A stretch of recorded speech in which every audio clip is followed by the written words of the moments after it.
Hello, I am Andy Thorai. Yep, that's Thorai with an AI. I'm a VP and Principal Analyst at Constellation Research, covering all things AI related. And I'm Doug Henshin, VP and Principal Analyst at Constellation Research, covering data to decisions. And we're your co-hosts for episode 21 of Constellation Research TV. And joining us later in the show will be our Constellation colleagues, Liz and Holger. That's right, the Miller twins, Liz Miller and Holger Mueller. And we'll have a recorded day one recap from our very own Constellation Connected Enterprise event. And then that was 2 weeks ago. Then we'll have a segment about the Supernova Awards, the winners that were announced. And then we'll have a conversation at the end of the show. Holger and Liz will come back and we'll talk about all sorts of things. That's right, Doug. But first, let's talk about the news.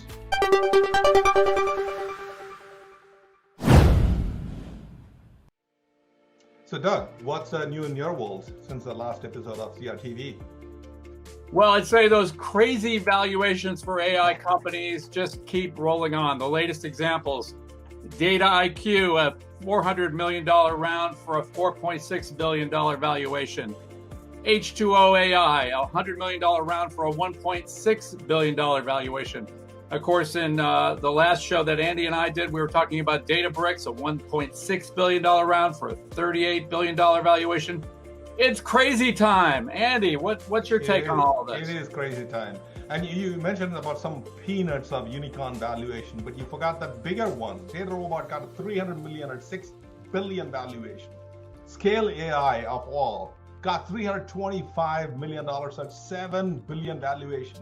I mean, talk about the gold rush, right? Right now is the AI gold rush, not only in valuation funding.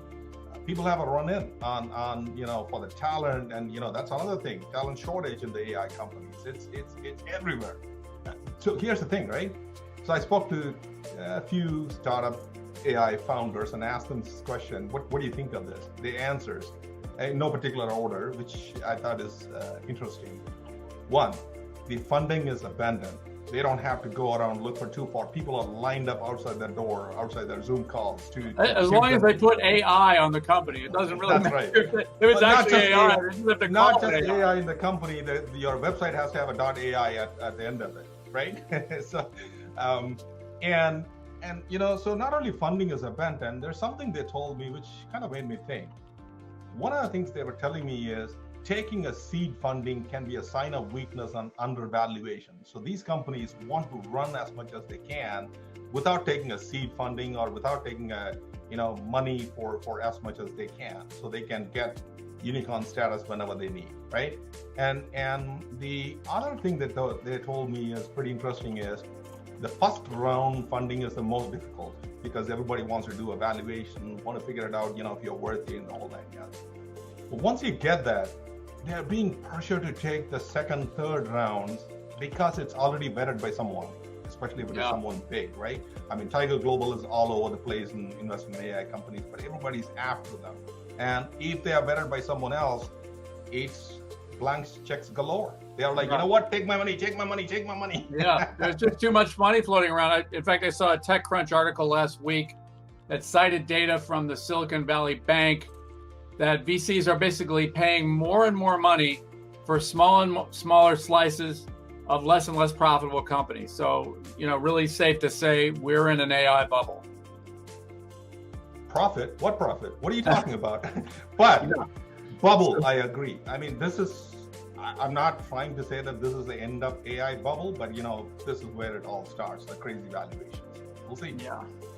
So the second big news development in my world last week was the Microsoft Ignite event. Yep. We had Satya Nadella talking about the Metaverse. They announced Loop, a new collaborative feature in Microsoft 365. I'll be talking more about those with Liz and Holger at the end of the show. But more down to earth announcements. Scott Guthrie, Asad Khan, the program manager for data engineering databases, essentially. They delivered what I'd say is the meteor news for me. Highlights included a hybrid focus for SQL Server 2022, integrations with Azure Purview, their metadata management, a catalog and governance service, integration with Azure Purview and Synapse, I should say, their Lakehouse, their analytical data store, But to me, really telling was they spent a lot of time talking about Azure SQL managed instances, which is really about lift and shift. So a lot of companies really aren't, reinventing themselves. They're just kind of lifting and shifting into the cloud. That was telling. Also, they made announcements about Power BI, Gen 2 with higher scalability. They also announced something in preview for hybrid tables, which is about having historical analysis and real-time analysis together. So essentially, it's the old Microsoft playbook of taking, Power BI in this case, what is many would have said Power BI is kind of a mediocre giveaway service. The critics, their competitors would say, it's a giveaway. It's mainly about getting all your data into Azure. It doesn't scale. It doesn't handle real-time analysis. Well, here they're working on Power BI, adding that scalability, adding that real-time analysis. So, they just keep to their knitting, and they, keep rolling Power BI into the enterprise license agreements. Tough to compete with them, and they're kind of unrelenting pressure on the market. Andy, what did you see in Ignite? Yeah. So, so the infrastructure side of cloud things, Amazon won it. It's answer is final, right? But when it comes to AI, still there's a lot of competition, and Microsoft is betting huge, and I see a lot of things they are doing that could make them a clear winner in the near future, right? For example, the OpenAI, which was converted to commercial just about 9 months ago or a year ago, got a massive funding from Microsoft, right? Microsoft not only got a massive funding, but Microsoft got the exclusive license to use the underlying engine. I mean, you can still use the commercial models through the API, but it's controlled by Microsoft. Wait a minute. If it's exclusively for Microsoft, how is it open? Well, so the engine and the source code and the model creation, all of that is exclusive. But the API, you could use it. It's an open license. So you could, the same way that Google used to do it. Everything is owned by Google, but you could use that API to do what you want, whether it's, language translation, what have you, right? But the thing is, the GPT is full version. They came out and they blew everybody's mind out. They did what's called 175 billion parameters, okay? Machine learning parameters is the sort of equivalent of a variable, if you want to call it math. And then the hyperparameter is the one that's tunable, that's not input from the data, but you can do it outside. 175 billion, man, that's huge. But guess what Microsoft did? They went and partnered with NVIDIA between their NVIDIA's Megatron and Microsoft DeepSpeed. They created a Megatron Turing natural language, MTNLG. And you thought this 175 billion was huge? They came back with 530 billion parameters. And that's based on a data that's 1 terabyte, the pile data. So, but more importantly, what scares me is they have parallelized the architecture now. So this is not the end. You could run on multiple or even cloud GPUs. So which means end is near, man. Are you saying this is the singularity, or what? What do you mean? What are you scared about? Well, it's not a singularity, but again, if you think this is all scary, the scariest thing is this is not even close to the final end of it, right? The biggest natural language processing model is owned by Chinese-backed Beijing Agency of Artificial Intelligence, BAAI, the Wutao 2.0. It's about 5 times more powerful than what we're talking about here. We're talking about a 1.7 trillion parameters. So which means in the AI game, China is way ahead of us, way ahead of it. Which means they can do a lot of stuff that we are not even thinking about. Ouch. Well, we'll have to contemplate that. That's it for this week's news summary. Let's go to our day 2 recap from our in-person Constellation Connected Enterprise event. And following that, we'll have a summary of the Supernova award winners. And we'll meet you back here with Holger and Liz to wrap it all up.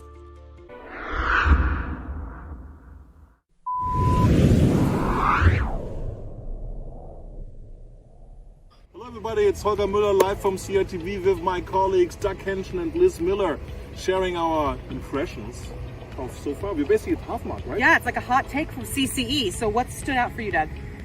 First day, all about futures. We had Byron Reese given a great and very optimistic view of technology coming to save humanity. I love his metaphor that Homo sapiens were bit by radioactive spiders because Unlike the Homo erectus that in 80,000 generations couldn't have an advance over the basic hatchet, Right. that humans went from, primitive language to Shakespeare in 250 generations. Yeah, all overnight. Went from Kitty Hawk to landing on the moon in 3 generations. So yay people, yay technology. Go us. Great keynote. Metaverse is coming. And the best thing was, if a machine can do it, don't let the human do it. It's dehumanizing, right? That All was this so fear of interesting. automation, The yeah. dehumanization conversation was awesome Finally, because it was somebody said that. right. Don't tell the person you're being replaced because the machine can do it better. Right. No, it's the machine's taking the mundane thing away from Right. you so you can be better. I thought that was a great day 1.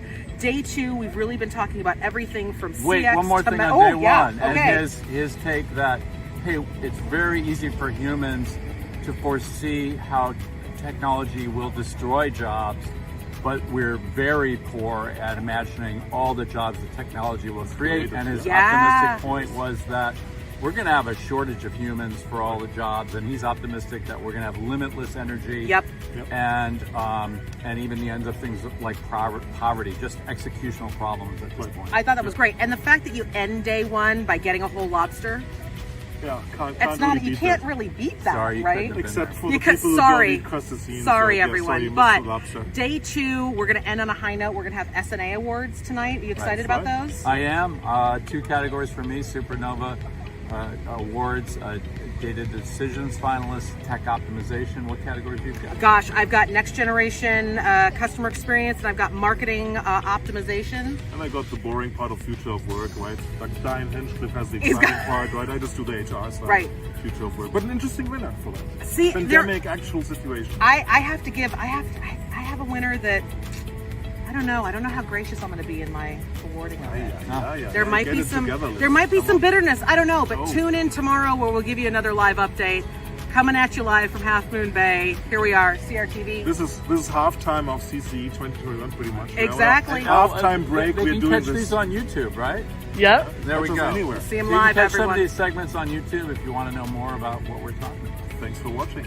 Catch you next time.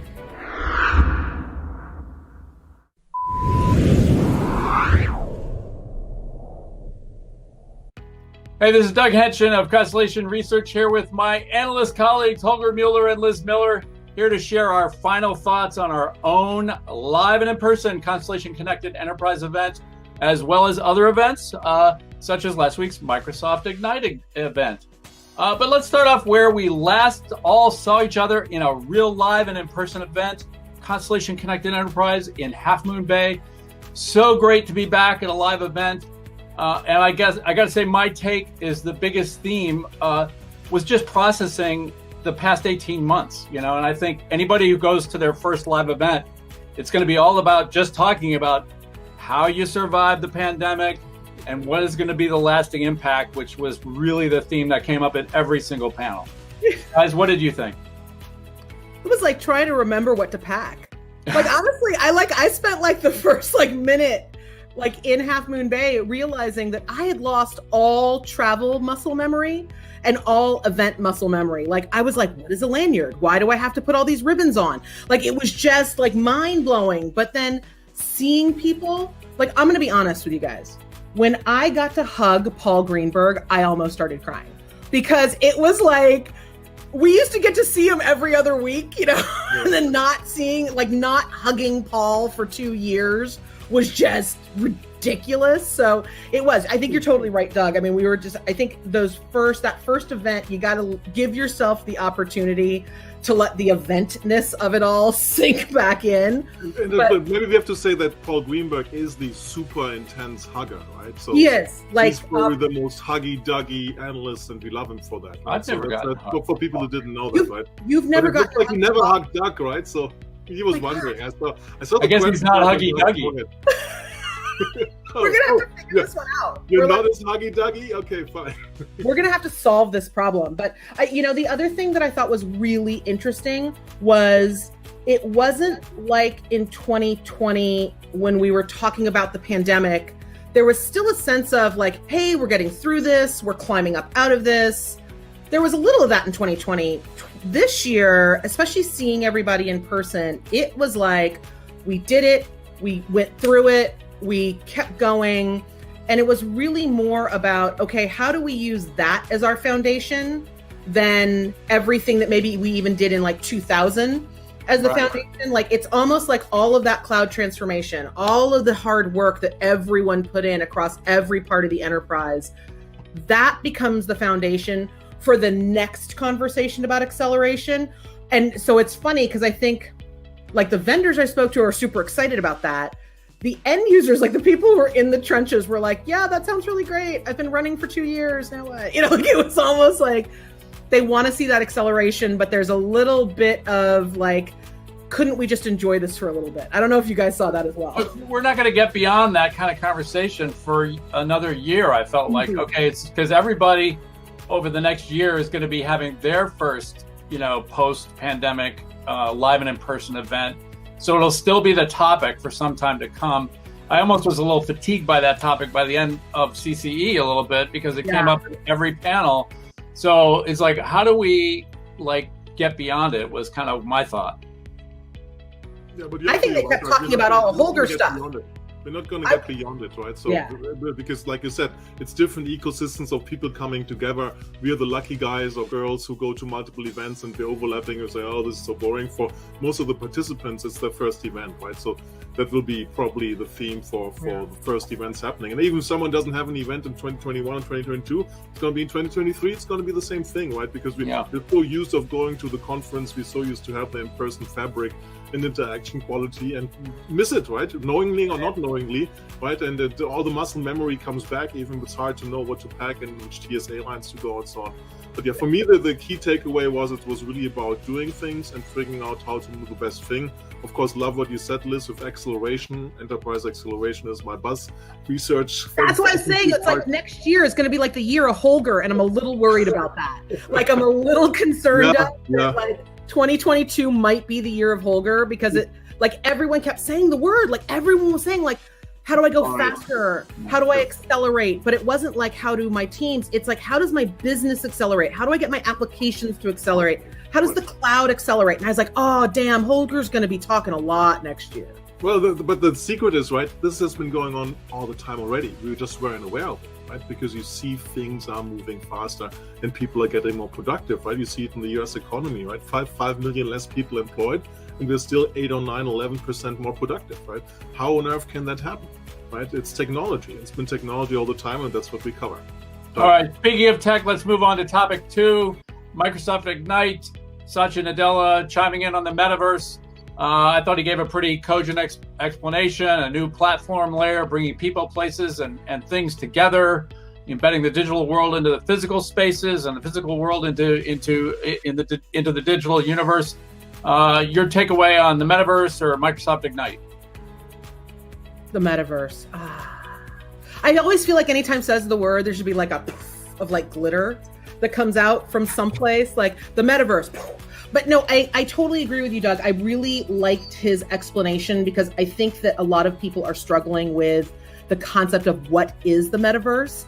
And the thing that's the hardest for people to understand is that it's not a destination, right? It is, I think that's what people are trying to wrap their heads around right now, that it is this immersive, shared experience that transcends a destination or a channel or a location like we're kind of used to thinking about. And so for businesses, that gets really hard to think of, because we're used to corralling channels and places we want our customers to engage and transact. Whereas in the Metaverse, it really is going to be like that moment where, like, Holger's avatar on his Peloton, because he's riding so fast and so long, is going to have built up enough credits to go grocery shopping, so that the time that Holger's done with his ride in real life, his groceries are sitting outside because his Peloton avatar has done the shopping for him. Did I just explain the Metaverse? I think I did. I think pretty well, especially because it involves Peloton grocery shopping, which is a love and hate relationship together. Who likes to go grocery shopping? Well, he had some practical examples, like virtual retail, like factory spaces. You could think of digital twins, IoT, and not just the airy-fairy stuff we hear about in some examples. Oh, yeah, like a digital twin in supply chain, so you can problem solve and accelerate that down. Like, stuff like that is coming. It's here. So I think the thing that I liked about all of the conversation around Ignite and the metaverse was that it wasn't this far off vision. Like, oh, we're going to build it and 5 years from now, you're all going to enjoy it because that's when the headsets are going to be less expensive, right? It's it's here, it's now. People are already experiencing parts of it. So that is how we have to start talking about, again, it comes back to the year of Holger, how we have to accelerate those business applications. God, I hate that I'm selling all of his stuff. Really, Holger, come on. Holger, speaking of Holger, you were waxing poetic on our water cooler, our little internal collaboration space about Loop. Tell us about Loop. Yes, super interesting, but quick comment on the metaverse, right? I mean, it's going to come gradually, exactly like you guys said. It's not going to be the third life, right? Remember Second Life, where it was all in or out, right? So that's not going to work. It's going to come gradually. And what I missed from Ignite, coming back to that, is where is the HoloLens fitting in this, right? Because Microsoft has been doing before, we called it metaverse, mixed reality as they call it, in a very committed way, not giving up on the HoloLens like Google did on the Google Lens at the time. So I would love to see that. But Loop is super interesting. Finally, a reaction to people working in a hybrid world. Of course, another Office application. Why couldn't this be put into Teams or other places? But I think it's good to see, given the relevance. I can. That's my understanding. Is it's componentized, and you can have these little things show up everywhere. But there's still a line to be sold by Brink as another Office icon, right? Who can remember all the Office icons still? So yeah, I would love to have seen it like as a fabric across it, but kudos to Microsoft to do this, because it's a huge challenge for people to be productive working in the hybrid world, right? So good, let's see how well it will be doing, and let's see if Constellation ever adopts it. Now.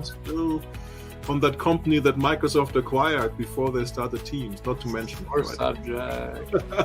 I'm afraid that's all the time we have for this week. Liz and Holger, thank you for joining, and we'll see you all in the metaverse. Thanks, Doug.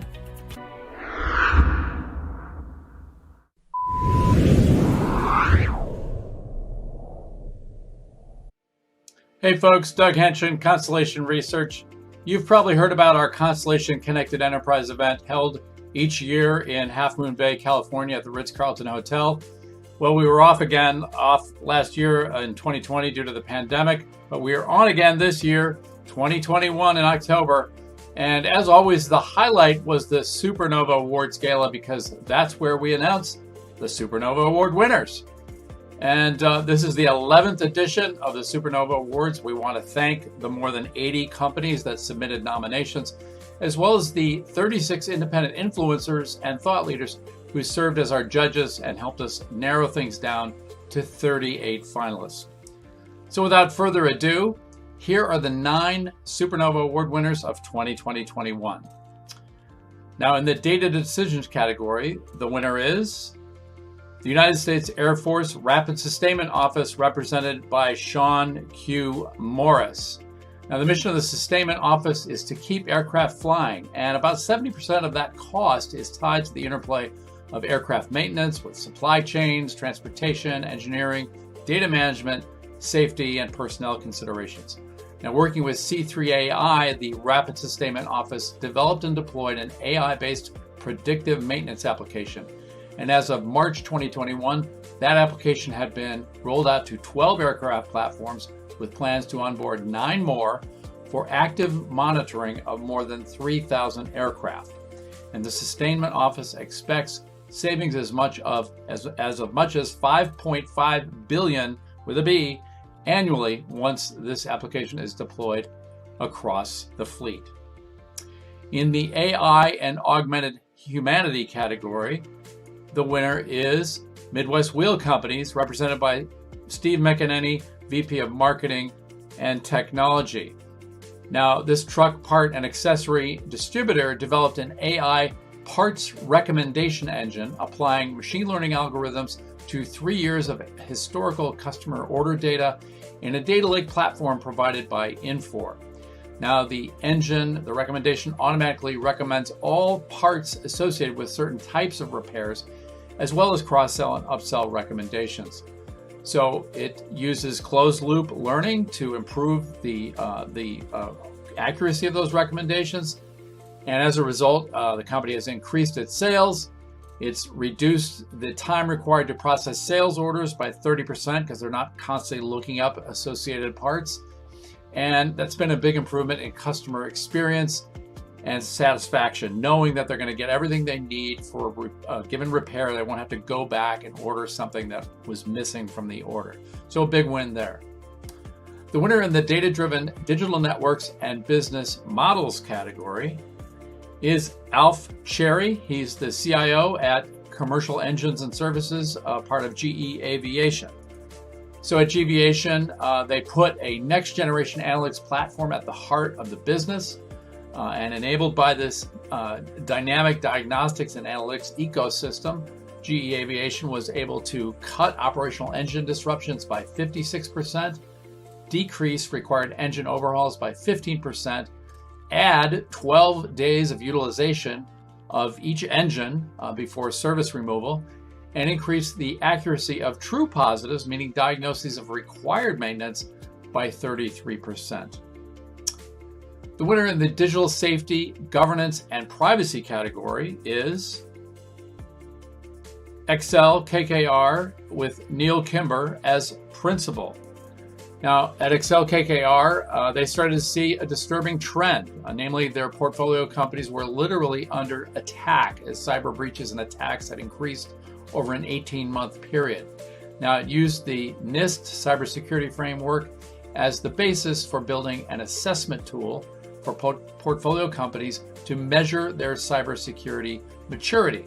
Now, the result was not just a report with some action items, rather it was an extensive and deep maturity assessment that measured individual companies against more than 120 security indicators. Now, each Excel KKR portfolio company was scored and ranked, with each company getting a list of suggested improvements leading to actionable plans. Great use of security technology there. Now, in the future of work employee experience category, the winner is Nestle, represented by Greasy Flores, Senior Product Manager at Nestle IT. Now, Nestle embraced a digital adoption strategy using WalkMe for deployment of a SuccessFactors rollout on a very aggressive 6-week schedule. Now, the results were higher net promoter scores among users, indicating they were very happy when using SuccessFactors with the better training and better rollout. New feature adoption increased thanks to WalkMe's targeted direct in-app messaging, and task completion rates almost doubled. Next up, in the future of work human capital management category, the winner is Rico, represented by Alex Joseph, Learning and Development Director. Now, Rico was facing the transition from print to digital services, and when the pandemic hit, the need for reskilling became paramount. So Alex Joseph and his team used the combination of Cornerstone On Demand and Skillsoft to enable hundreds of print engineers to become digital workers. In the marketing and sales effectiveness category, the winner is Aon, led by Lisbeth Mulder. She's in the global reporting lead. So the story at Aon is that they consolidated 6 CRM instances down to 1 streamlined and united CRM solution. Now, Aon worked with Oracle CX Services and Oracle Intelligent Advisor to create automated processes and forms for sales, service, and marketing, and it boiled down 16 different sites and programs to one central place to enable sales, address data quality, and improve overall data health. Now, thanks to this hard work, the Aon team saved 32 days of operational time that would have been lost to slow performance and that bouncing between 16 different systems. So what's more, cross-selling has increased by 15%, a great win. Now, next up is the next generation customer experience category, where the winner is Shark Sports and Entertainment, led by Jonathan Becker, president. Now, during the pandemic, fans could no longer fill the SAP Center in San Jose. So instead of only having fans in stands or having fans glued to game streams, the Sharks invited fans into a whole new virtual experience of simulated games where fans could play alongside pro players. Fans could simulate themselves as their own height, their own shooting hand, their own jersey, their own number. And in one case, a virtual player in a simulation was even injured and carried into the virtual locker room by other simulated players and the Sharks general manager. And then he got a real life call from the trainer hoping he'll get well. So according to the fan, it was, quote, definitely a highlight of 2020 and a moment I won't soon forget, end quote. And this is likely the best response to a next generation customer experience you could hope for. And finally, in the tech optimization and modernization category, the winner is Watami Company, led by Shigeru Wakabayashi, and he is the Chief Information Officer in IT Strategy Division. Let's do that again. Take two, Hannah. And the winner is Watami Company, Shigeru Wakabayashi, IT Strategy Division, Chief Information Officer.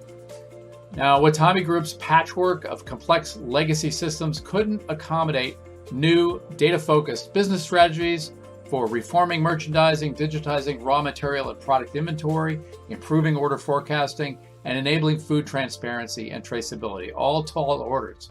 So working with Infor SaaS applications and analytic platform, Watami was able to optimize its manufacturing and supply chains and make data-driven decisions for, let's try this again, Hannah, sorry, take three on Watami Company. Watami Company, led by Shigeru Wakabayashi, IT Strategy Division, Chief Information Officer. Watami Group's patchwork of complex legacy systems couldn't accommodate new data-focused business strategies for reforming merchandising, digitizing raw material and product inventory, improving order forecasting, and enabling food transparency and traceability. Now, working with Infor's SaaS applications and analytics platform, Watami was able to optimize its manufacturing and supply chains and make data-driven decisions for a return on investment of $300,000 in 2019 and approximately $3 million in 2020. So congratulations to all of this year's Supernova Awards winners. Let's get a look at them all once again here. And if you'd like to know more about these case studies, visit ConstellationR.com and look under the Events tab for Supernova 2021. Now, these are some of the best case studies we've ever seen. So read more and get to innovating with your organization.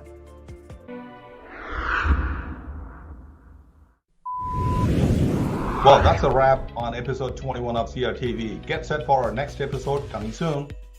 That's right. Or watch for co-hosts Holger Mueller and Liz Miller, who will be bringing you episode 22 of CRTV. And in the meantime, follow us on Twitter at ConstellationR and on LinkedIn, and follow the hashtag CRTV.